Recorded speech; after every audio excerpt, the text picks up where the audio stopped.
Hello, welcome to the Art of the Oracle. I'm so happy that you're here once again today for this daily message. We're going back to Kuan Oracle.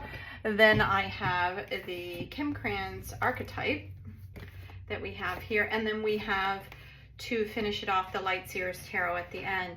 Really interesting messages coming through. So let's dive into the cards and see the message from Kuan. What do we most need to know on this day? I'd love to hear from you. Let me know how you're experiencing some of the eclipses and the new moon energy that we're in right now. Okay. The Ivory Swan Goddess. I'm going to have to grab my glasses. It says that it's card number 15. And I love that different cards have come out all week, right? There's some different message. I don't think we've had the same two cards. Now, interesting, she's covering her eyes here in this one, and she has this lotus. It's almost like she's laying here on the floor, recovering from what she has just awakened from, so to speak. Let's go into the guidebook and find out what Alana, this is Alana Fairchild's book, cards, and what she has to say about this beautiful ivory swan goddess. Because in the story, of the swan, opens up into this beautiful, from an ugly duckling into this beautiful swan. The Ivory Swan Goddess speaks of spiritual grace and purity. The purity of your soul light never fades, beloved. Release guilt, shame, judgment, or fear that you are not enough in any way, so that you may realize your beauty. Be more of yourself and shine your divine essence into the world. So it says, I'm going to read a little bit more. It says, no matter what has happened in your life or what experiences or choices you've made, your soul light is as pure as the divine source itself, because essentially that's what it is. There's no need for spiritual shame or feeling inadequate. The light within all of us is exactly the same. We are just in different stages of releasing it. And by releasing it, or realizing it, I saw releasing it, I was thinking of releasing like the shadows around it, or releasing the way we have been covering it up, right? Being afraid of our own grandness. So you're being asked to recognize the divine energy within you. Yeah, I love that. So that's really beautiful. It's a beautiful message. Let's find out from the archetypes. So what is the message from the archetypes at this time right now? And we've got also some really interesting messages from Krans. Oh, I guess it's that one. Wow, look at that. It's the Siren. Okay, so this is card number 18, and it looks like there's one behind it as well. So this looks like a ruby here. A lot of really, so the Siren, I think is, if I remember it right, just I have limited knowledge of it, but I think it is like this group or a type of woman who is like part mermaid or is always by the water, and she enchants, right, with her song. And then we have, the Mountain. And this is card number 33, which feels like a really divine number as well.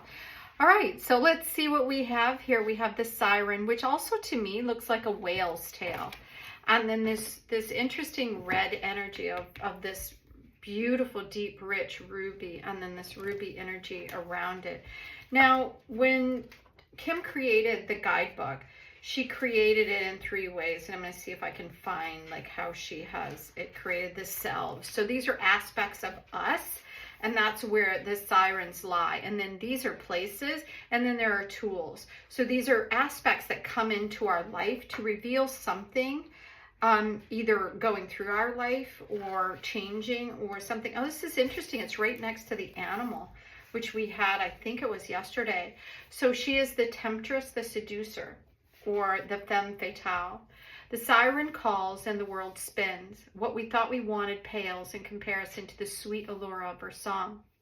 We find ourselves lost in a spell of desire and longing, perhaps even lust. Whether the thing calling is ultimately good or bad is somewhat irrelevant. It's the journey that matters. So we've all heard that, right? It's not the destination, it's the journey. So this is about something bringing us forward into a new time. And this opened up with this ivory goddess telling us to allow the light of our true selves to be seen. And so what is this telling us? Is it telling us that we are moving towards us? Are we going back to our true selves?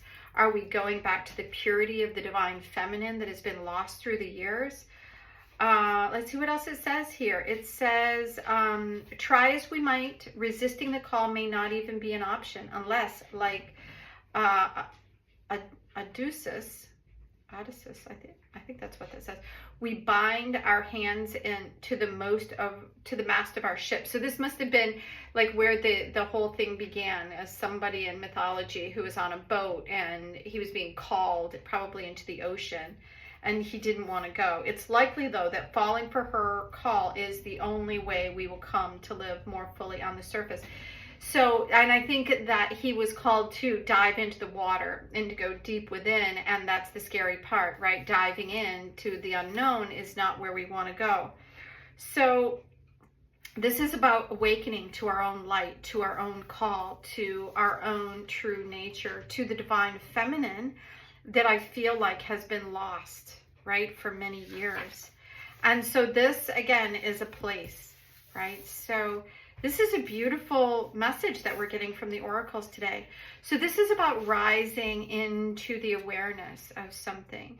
So I can see a beautiful like poem or a song being sung to us today. So this is about rising to the top of something and bringing about a new awareness. It says in the guidebook here that the mountain stands eternally in our awareness, calling us towards its peak. So both of these are calling us. This is calling us back to ourselves, calling us to this feminine allure, calling it back to the sweetness. I think that's part of what Mother, the earth, is calling us forward to. It stirs up stoic and regal feelings, reminding us of the long line of spirit sages, sadhus, and gods that made their humble thrones within its snowy peaks. Beware, as the mountain can affect us in two ways. It can inspire and enliven us to rise to new heights and different experiences. It can also create isolation and competitiveness, right? Because some fortresses were built on the top of the mountain, or people feel that the mountain is a place that they have achieved and now they feel grandeur, right? They feel like they're more important than others that are below. So, and an inflated sense of self. Yeah, standing upon its heights can activate the purist and the perfectionist, creating separation from those we deem to be below. No matter how high you ascend, remember that it is within the core of the mountain that the gem, minerals, and jewels reside. Isn't that interesting? Because that was like the main focus here. If you think it's all about going up, you're following the fool's path and missing the miner's magic. Yeah, wow, these are really beautiful. So this one is asking us not to shy away from our inner light and to follow the call that's calling us, that's asking us to go within something that's beyond ourselves. So let's find out. Okay, I guess that's it. And I think this one too. And then this is asking us to rise into all that we can be. Let's see how this is showing up on camera there. And by doing that, in my mind, the mountain speaks of just a higher awareness and perspective, not of being better than, but being able to see more and experience more from a different perspective. So whether you're on the mountaintop or the valley, you're going to get that different perspective. So let's see what the cards have to say.